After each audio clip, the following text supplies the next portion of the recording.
প্রধানমন্ত্রী তারেক রহমানের নেতৃত্বে তরুণদের সম্ভাবনা কাজে লাগানোর আহ্বান জানিয়েছেন স্থানীয় সরকার মন্ত্রী মির্জা ফখরুল ইসলাম আলমগীর।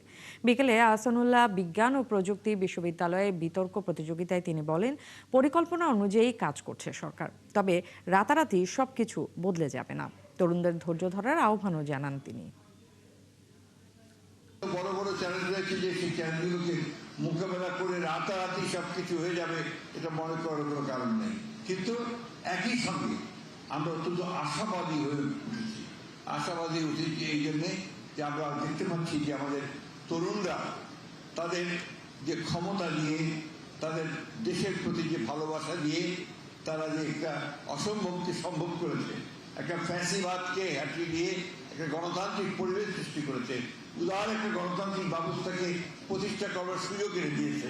এই জিনিসটা আমাদের জন্য বিরাট পাওয়া বলে আমি মনে করি।